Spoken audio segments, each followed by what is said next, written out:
punk rocker, but born like 25 years too late, you know what I mean? Yeah. What's she like as a boss? Because, I mean, she's got quite, you know, she's got quite a sharp tongue and the... Yeah, me and Lily clicked when we first met straight away, and we've always got on really well. And, you know, you just got to know when to, you know, step back in the queue a bit. Right, okay. When she's if she's in a bad mood, and everyone gets in bad moods.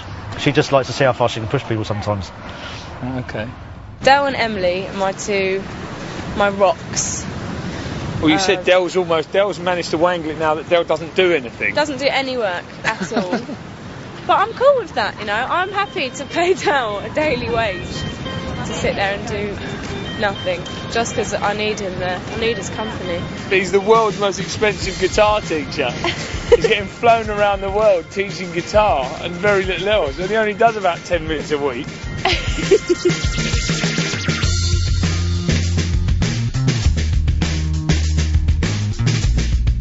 You know, everything I kind of read about and everything I've been told all seemed like she was kind of coming to the end of her tether with this American trip, and she'd had enough. But she's been in good form since we got here, really. I don't know if that's, you know, I don't know if that's because we were here, or because the cameras are here, or because she's just happy to see a familiar face. I also caught up with backing band members Gareth and Octave to find out what life on the road with Lily is really like. This is definitely up there as one of my favourites. Right, okay. Without a shadow. The jokes, yeah, the fun. Is Lil kind of setting the humorous vibe, and then it's kind of rippling down, or? She's just original. Yeah. She's. Okay. I've never met a character like her before. And cheeky, and always pushing the boundaries. Yeah. Always. She would try to see how far she can get with you.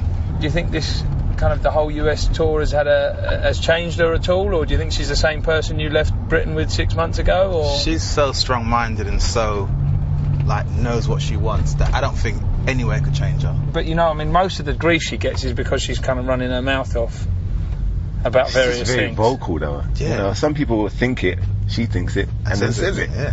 And now sometimes she might say things to get a reaction, and sometimes she's literally just saying what she thinks. Oh, okay. And I think it's good that people can see that it's okay just to say what you think. You don't always have to hide it. This is my opinion. I don't want to force it on you, but it's just how I feel about something. Okay. Do you know what I mean? Doing all these interviews, surely answering the same questions over and over and over again, it's pretty dull, huh? I've thought about not doing any interviews anymore and stuff, purely because I just don't like being set up the whole time. But yeah, maybe I think that, you know, with people like Kate Moss, for instance, who never say anything to any newspapers or any interviews, and they kind of have this air of mystery around them. And I think that with the internet, people will talk anyway, you know. So you might as well not do all the press. Save your sanity. Hello, MySpace. Yeah, I'm brilliant. How are you?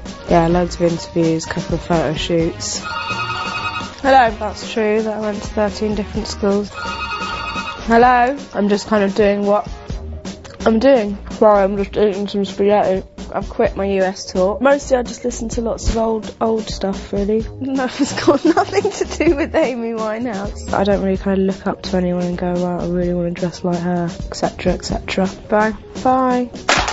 Another interview with Lily Allen. It's like In Bed with Madonna, isn't it? But with me. Yeah? Lil? Yeah? We're here, babe.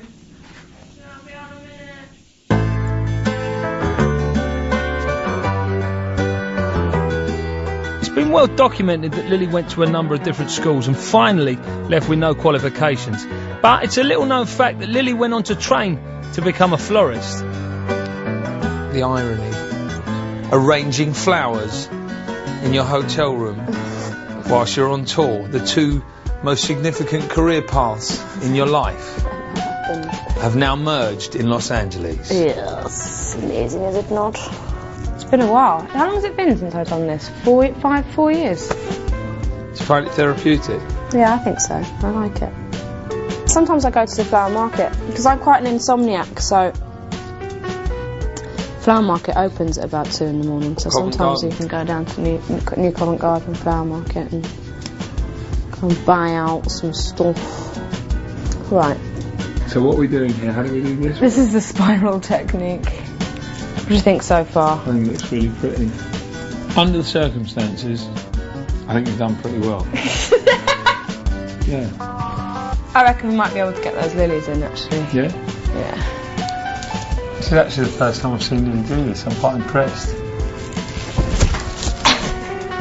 Thanks.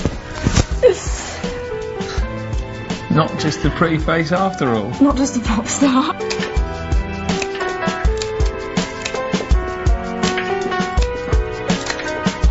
There you go, Jordan. Ma'am. Thank you very much. My first bunch of flowers you've ever bought me. Look at that. In there, like that. I would like to keep my flowers in the trash can. There you go.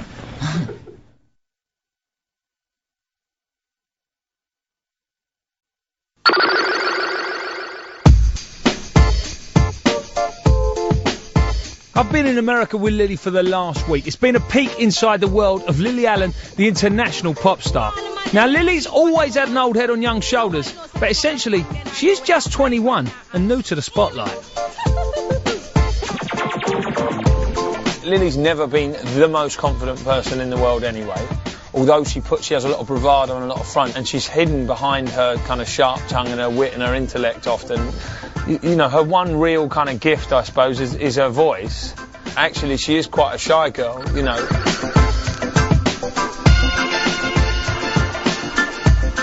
Lily and I arranged to go to Hollywood landmark Mel's Diner to talk about her music and the all-important second album. Lily's music draws influence from bands such as The Specials and Squeeze, as well as classic reggae dub plates from labels such as Studio One. But her lyrics are very much her own. This is so American. We are in America.